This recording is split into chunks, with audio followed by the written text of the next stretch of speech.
Ladies, we are here tonight on Bashio. And tonight, man, we're going to talk about um, these NBA games from last night, man. We're going to talk about the damn NBA games from last night. Ladies and gentlemen, the freaking Lakers, man, and the freaking the Warriors, man. Freaking Warriors 121-106, man. They survived, man. The freaking Warriors survived, man. Draymond Green had a hell of a game. 20 points, 10 rebounds. He came out swinging, man. 7 for 11.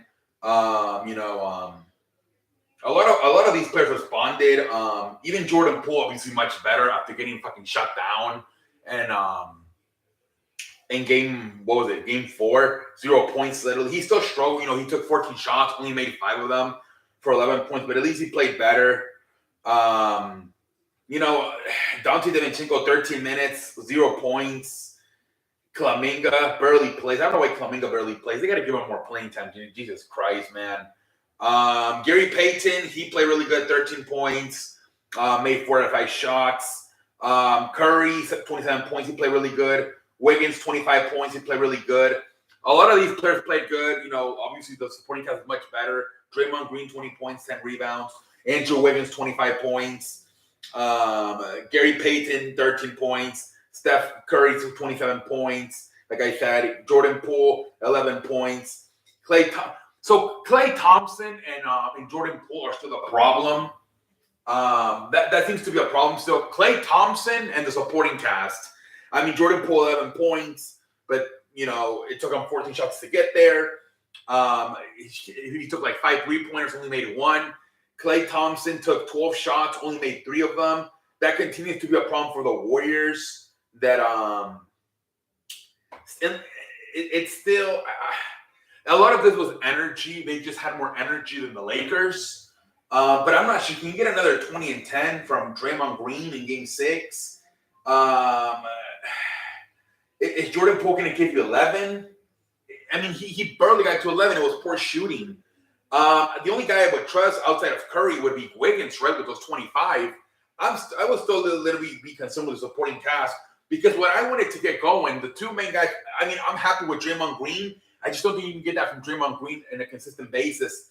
I would have rather gotten Jordan Poole and Klay Thompson going, right, to get their confidence up, their momentum higher, right?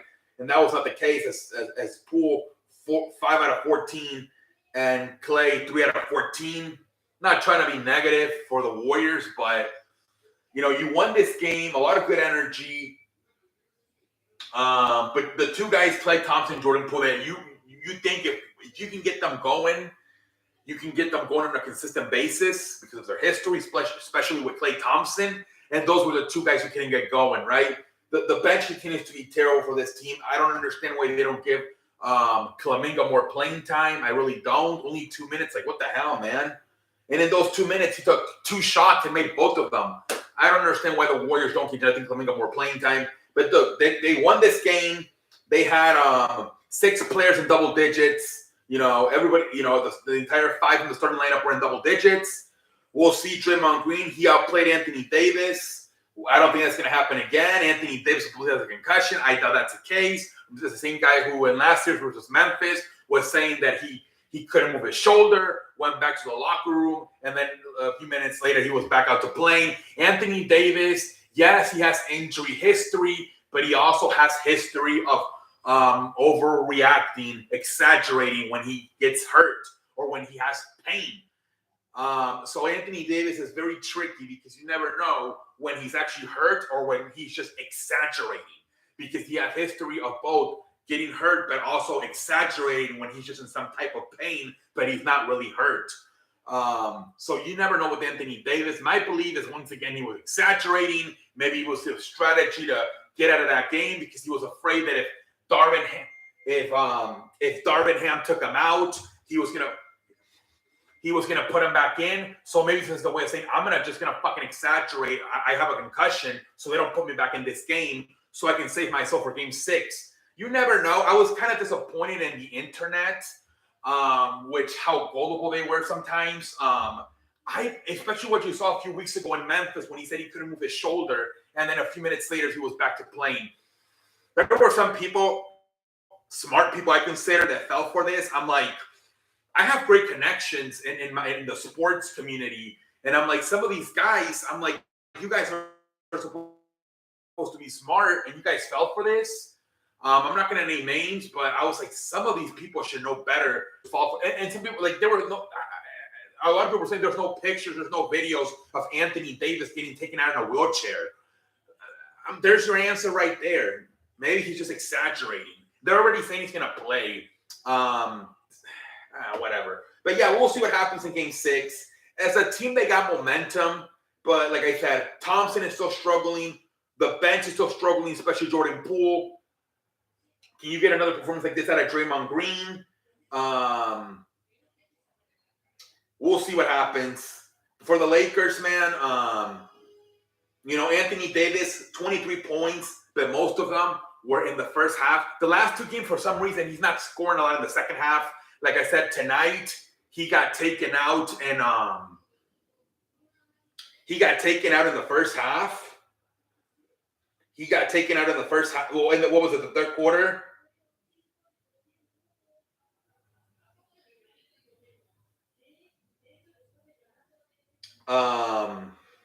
Hold on, somebody's texting me. I'm losing my train of thought.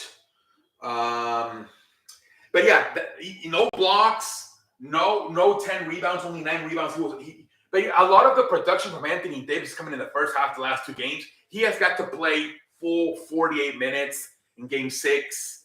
I don't know why that's happening. Maybe you can blame the Lakers. They're kind of not passing them the ball in the second half for some reason.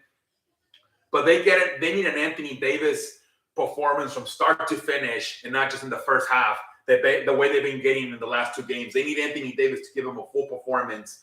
LeBron James, 25 points. D'Angelo Russell, at least he played better, 15 points. Austin Reeves, 15 points. Dennis Schroeder, 14 points. Outside of that, the bench really struggled.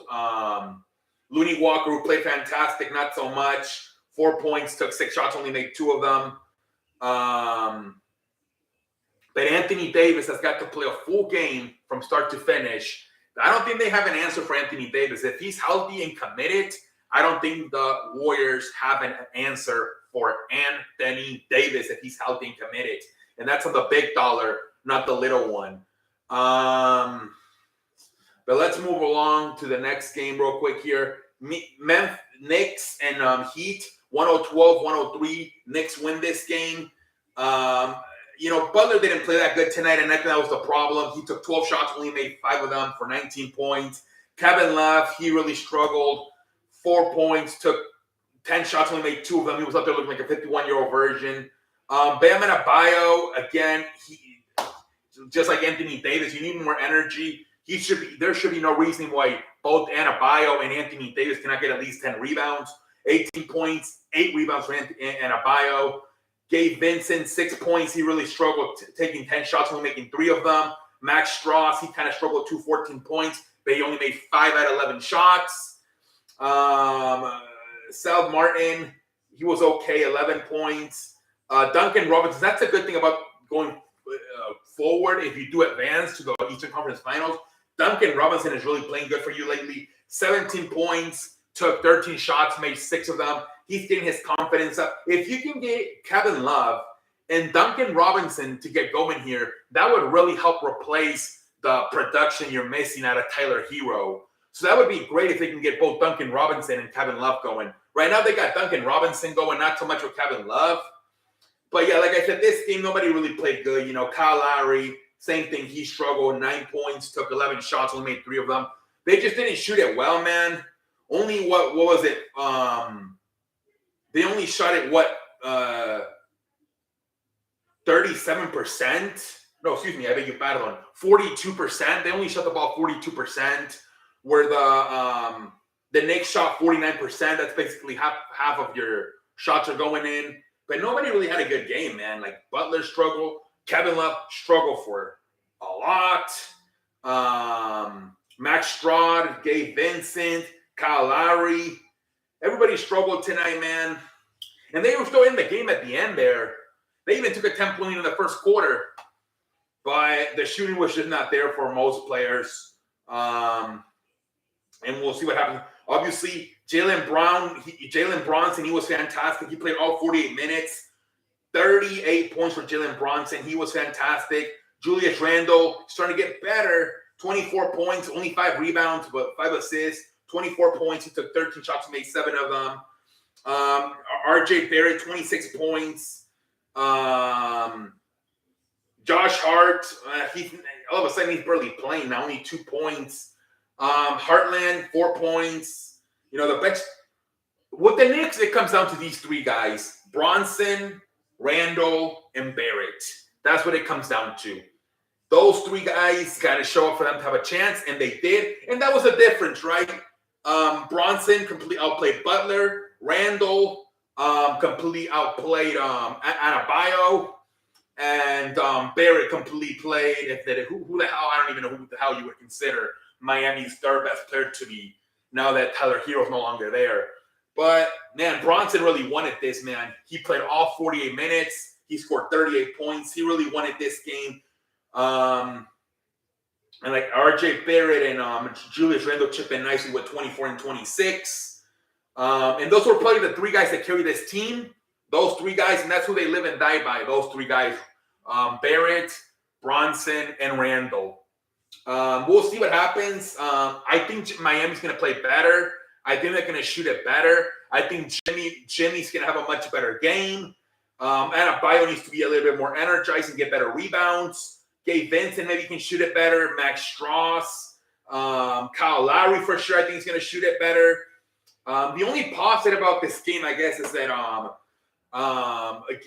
Duncan Robinson made about 50% of his shots and had 17 points. That's kind of the only positive if you're Miami going forward. Like I said, if you can get Duncan Robinson with Kevin Love going, and they can both give you about 15 apiece, you can really replace the production you're missing out of Tyler Hero. But that's about it, ladies and gentlemen. Miami just didn't shoot it well tonight. Jimmy Butler, Kyle Lowry, I think these guys will play much better in Game 6 at home. There's something about players. I think they do show up with the intent of winning these games when they're up 3-1. But because they're on the road and they kind of have this in the back of their mind, like we're playing with house money, they kind of throw in the towel a lot sooner than they should. But I do think these teams like Miami and LA went with the intentions of winning last night.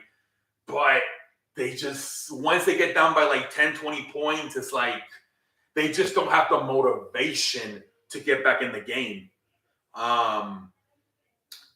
I think they're going to be a lot more motivated, both teams tomorrow night and back at home for Game 6. They don't want to go back on the road. Miami doesn't want to go back to New York for a Game 7. Los Angeles doesn't want to go back to San Francisco for a Game 7. Like I said, Miami needs better games. They need to shoot the ball better from Butler, Lowry, maybe Duncan Robinson, Kevin Love, Max Strus, some Bam Adebayo. Somebody's gonna have to be that 3rd scorer. And the Lakers, they need a dominant performance from start to finish by Anthony Davis, along with LeBron, maybe 25 by LeBron. And then maybe you need a 3rd person, whether that's Julius Randle, Austin Reeves, whoever it is, to maybe give you another 15, 20 and be that 3rd scorer. But the key for the Lakers is they need Anthony Davis to dominate for 48 minutes. If they do that, I believe they win this game. I don't think the Warriors have anybody that can keep up with Anthony Davis, especially when it comes to defending Anthony Davis. Ladies and gentlemen, until next time, holla!